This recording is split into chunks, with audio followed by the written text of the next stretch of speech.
Hello friends, I am Pravesh Kumar. Welcome to my YouTube channel science concept by Pravesh. चलिए आज हम discuss करते हैं केमिस्ट्री का नेक्स्ट लेक्चर। इससे पहले हमने केमिस्ट्री का लेक्चर डिस्कस किया था, उसमें कुछ न्यूमेरिकल्स डिस्कस किए थे। ठीक है, आज उसी सीक्वेंस में हम पढ़ेंगे आज 7 टाइप ऑफ क्रिस्टल, यानी क्रिस्टल के 7 प्रकार या 7 प्रकार का क्रिस्टलन, है ना। चलिए आज देखते हैं।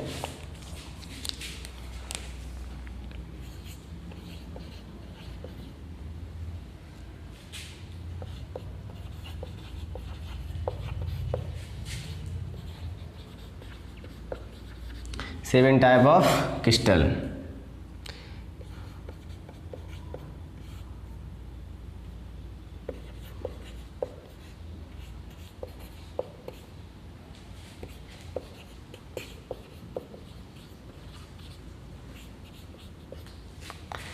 देखिए, क्रिस्टल हमारे 7 प्रकार के होते हैं।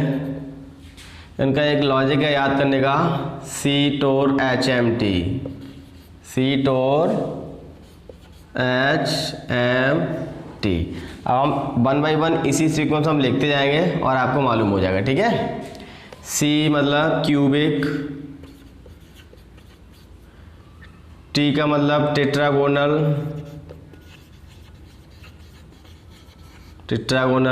O का मतलब ऑर्थोरोम्बिक,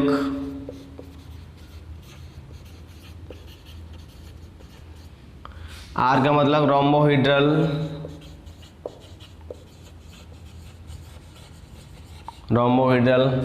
M का मतलब हेक्सागोनल,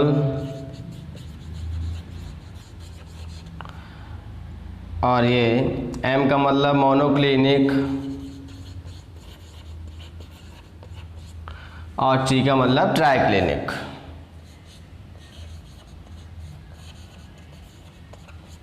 ये क्या होते हैं? इसको हम बोलते हैं क्यूबिक, यानी कि घनीय। देखो, आपको इसमें इंग्लिश में याद करना बेस्ट रहेगा हिंदी की अपेक्षा, तो इसको मैं इस तरीके से लिख ले रहे हैं, टेट्रागोनल,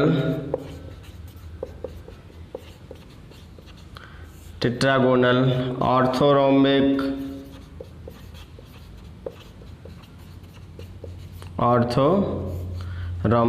ये रोम्बोहेड्रल,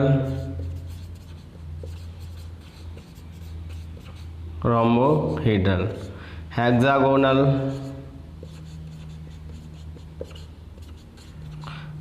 या फिर ये हो जाएगा हमारा षटकोणीय, जिसकी इजी हिंदी होगी वो लिख दी जाएगी, मोनोक्लिनिक,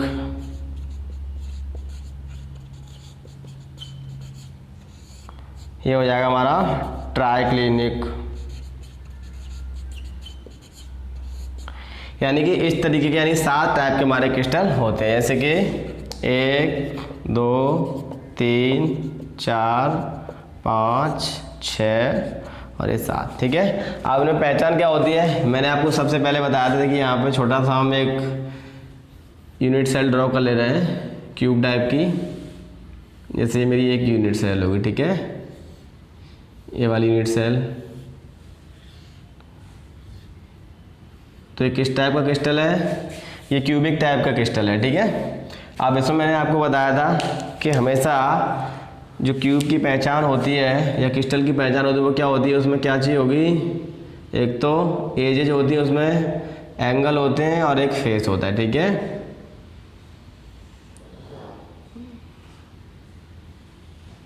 इस तरीके से ना, तो ये एंगल हो जाएगा हमारा, है ना, अल्फा बीटा गामा, और ये हमारी हो जाएंगी एजेज, ये वाली एजेज हो जाएंगी। ठीक है, तो इस तरीके से इसमें क्या होता है? इन सब में डिफरेंशिएशन होता है, यानी किसी की एक भुजा बड़ी होगी, किसी की एक भुजा छोटी होगी, और उसी के बेसिस पे क्या है, इस क्रिस्टल को 7 प्रकार से बांट दिया गया है। ठीक है, अब हम देखेंगे ये अल्फा बीटा क्या है, इसकी एंगल है, यानी कि जो हमने एंगल को क्या माना है, एंगल को मैंने क्या माना है, एंगल को मैंने मान लिया है अल्फा।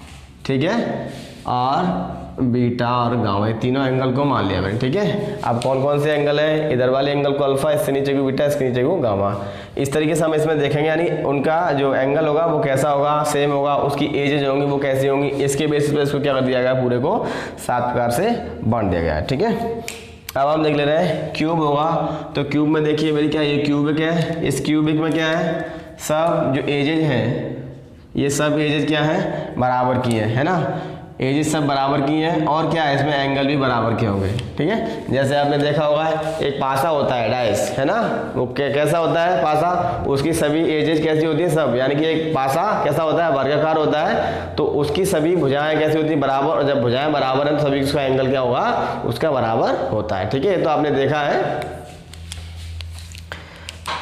तो इसमें हमारा क्या हो जाएगा क्यूबिक में कि यहाँ पे मैं लिख लूँ एज, लिख दे रहा हूँ मैं एज, ठीक है, और यहाँ पे लिख दूँ मैं एंगल, कोण, है ना, भुजा या फिर कोण, है ना। तो अब इनको देखेंगे, तो इसमें क्यूबिक में क्या होगा, A equal to B equal to C, यानी कि सभी भुजाएं कैसी होंगी, इसमें बराबर होंगी। दूसरे वाले में A equal to B equal to not C. तीसरे वाले में क्या हो जाएगा, ऑर्थोरोम्बिक में A equal to not B equal to not C, यानी कि ये सभी बराबर नहीं होंगे। देखो इनको याद करने का सबसे अच्छा तरीका है, पहले सभी एक जैसा करो, 1 1 काटते चले जाओ। फिर दूसरा क्या है, अगला वाला A equal to B equal to C, है ना। फिर इसमें क्या हो जाएगा, हेक्सागोनल में A equal to B equal to not C, इसमें क्या हो जाएगा, एक भी बराबर नहीं होगा, तो A equal to not B equal to not C, यानी कि इसमें एक भी भुजा इसकी बराबर नहीं है, इसमें भी ऐसा ही हो जाएगा, है ना, A equal to not B equal to not C, ठीक है। अब हम देखते हैं इनके एंगल में क्या होगा, एंगल क्या होगा, सभी के अल्फा बीटा गामा होंगे, तो इसमें क्या होगा, अल्फा बराबर बीटा बराबर गामा बराबर 90, ठीक है। आपने वर्ग देखा है, वर्ग में क्या होता है, यानी कि जितनी भी उसकी एजेज होती है वो कितने पे होती है, 90 डिग्री पे क्या होती है, अरेंज होती है, होता है नहीं होता, ठीक है। तो इसी तरीके से हमारे क्या है, अगर क्यूबिक है तो हमारा क्या हो जाएगा, अल्फा बीटा गामा कितना हो जाएगा, 90 के इक्वल होता है। ठीक इसी तरीके से टेट्रागोनल, है ना, टेट्रागोनल में भी क्या हो जाएगा, alpha equal to beta equal to gamma बराबर 90 डिग्री के, है ना, इसमें भी 90 डिग्री का होता है। इसमें क्या होता है, हमारी जो सी वाली एज होती है वो अलग तरीके की होती है, यानी कि वो एक बराबर की नहीं होती, यानी कि ए और बी भुजा होती हैं वो दोनों कैसी होती हैं, बराबर लेंथ की होती है, और सी भुजा हमारी होती है वो बराबर लेंथ की नहीं होती है ना। ठीक इसी तरीके से इसमें हो जाएगा, जैसे मैं इसका डायग्राम ड्रॉ करूँ तो एक भुजा को मैं क्या कर दूँ, अलग कर दूँ, जैसे कि यहाँ पर मैंने डायग्राम ड्रॉ किया इसका,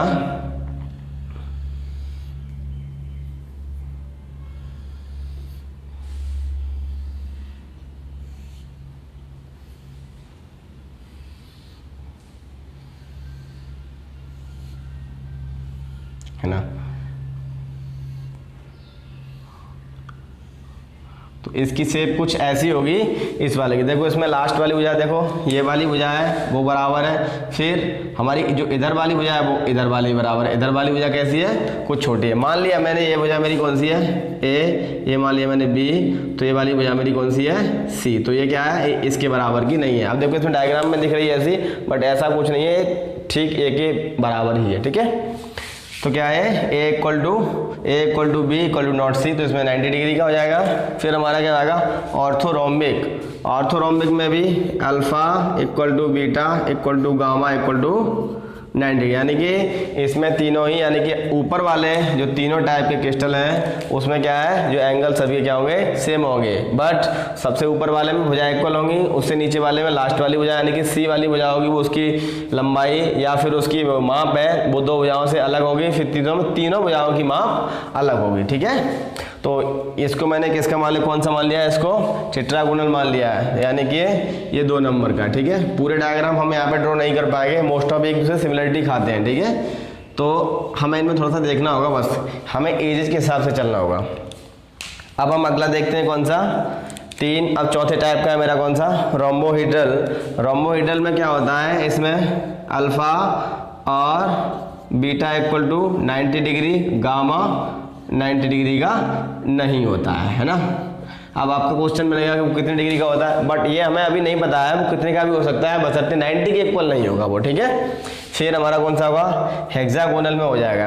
अब हेक्सागोनल में क्या होगा, alpha equal to beta equal to 90 degree. अब जो हमारा गामा होगा वो 120 डिग्री होगा। हेक्सागोनल जैसे कि षटकोण, कैसा हो गया? षटकोण। तो षटकोण में आपको पता है सभी भुजाएं कैसी होती हैं, एक दूसरे से 120 डिग्री के एंगल पे अरेंज होती है, ठीक है। बट इसकी क्या होती है, लास्ट वाली भुजा यानी एक भुजा कैसी होती है, समान नहीं होती है ना। अब अगला हम देखते हैं कौन सा, मोनोक्लिनिक। मोनोक्लिनिक में क्या हो जाएगा कि अल्फा बराबर गामा इक्वल टू 90 डिग्री और बीटा नॉट 90 डिग्री, यानी इसमें अल्फा गामा दोनों एंगल होंगे वो कितने के होंगे, 90 डिग्री के इक्वल होंगे, बशर्ते बट जो हमारा बीटा एंगल होगा वो क्या होगा, 90 के इक्वल नहीं होगा, है ना। फिर अगला हमारा कौन सा है, ट्राइक्लिनिक। ट्राइक्लिनिक में क्या होता है, अल्फा इक्वल यानी नॉट इक्वल टू बीटा और not equal to gamma equal to 90 degree, यानी ये सभी 90 के इक्वल नहीं होते हैं। वो कितने के भी हो सकते हैं, 90 से ऊपर भी हो सकते हैं, 90 से कम भी हो सकते हैं, बशर्ते 90 के इक्वल ये सभी नहीं होंगे। समझ में आया? इस तरीके से क्या होते हैं, 7 टाइप ऑफ क्रिस्टल होते हैं, ठीक है। अब थोड़ा देखो यहाँ पे जगह नहीं है तो थोड़ा सा मैं आपको इस बीच वाली रो में थोड़ा बता दे रहा हूँ कि कौन सा जो है ना वो कितनी फॉर्म चेंज कर सकता है ना। तो ये वाला है, मैं इसमें रेड मार्कर से दिखा रहा हूँ, ये क्यूब है, ये क्यूब वाला 3 तरीके की फॉर्म में पाया जाता है, और ये वाला ये 2 तरीके की फॉर्म में पाया जाता है, और ये 4 तरीके की फॉर्म में पाया जाता है। फिर ये एक ही तरीके की फॉर्म में होगा, फिर ये भी एक ही तरीके की फॉर्म में होगा, ये 2 तरीके की, फिर ये एक तरीके। टोटल कितना हो गया, यानी कि 3 फॉर्म किसकी हो गई, क्यूब वाले की, 2 फॉर्म टेट्रागोनल की, और फिर 4 फॉर्म किसकी, ऑर्थोरोम्बिक की और रोम्बोहिड्रल। 4 फॉर्म का मतलब क्या है, वही सिंपल क्यूबिक, एफसीसी, बीसीसी और ईसी, वही 4 फॉर्म होती है, ऐसा नहीं कोई अलग से 4 फॉर्म आएंगी, ठीक है।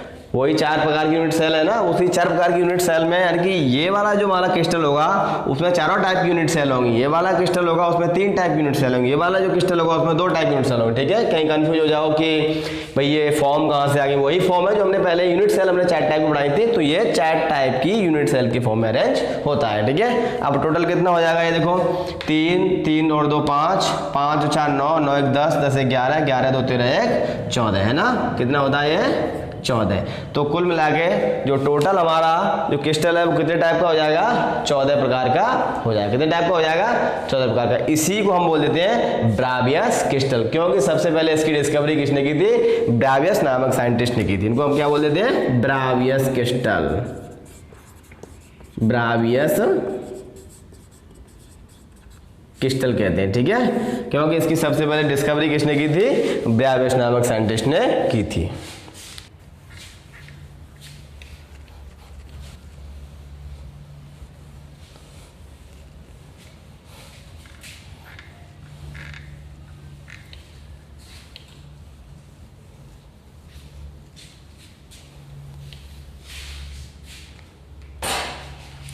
अब हम पढ़ते हैं त्रिज्या अनुपात।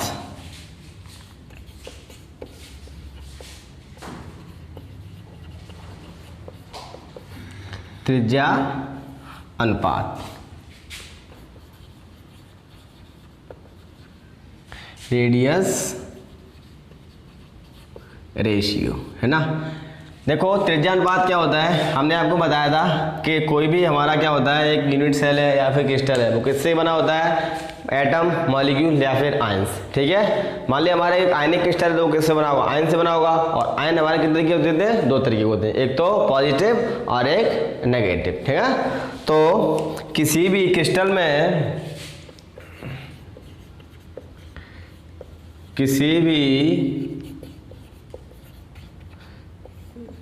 में धनायन की त्रिज्या, है ना, यानी कि कैटायनिक रेडियस, तथा ऋणायन की त्रिज्या के अनुपात को,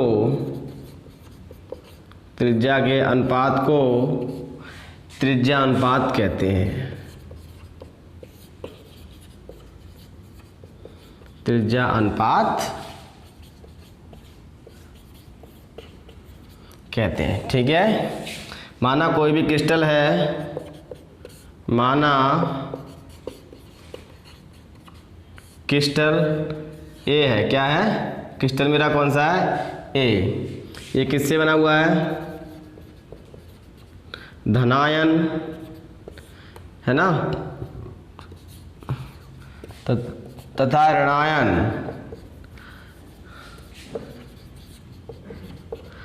ऋणायन से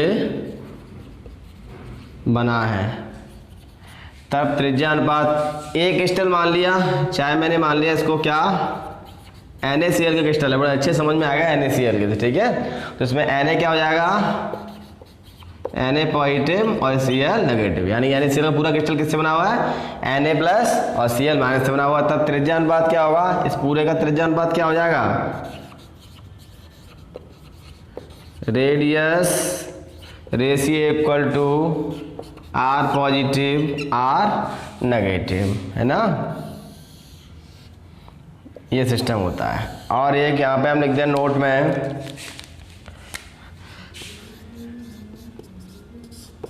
धनायन की त्रिज्या, धनायन की त्रिज्या हमेशा ऋणायन से क्या होती है, छोटी होती है, ऋणायन से छोटी होती है। समझ में आया? चलिए आज के लिए इतना ही काफ़ी, देखते हैं नेक्स्ट लेक्चर में अब।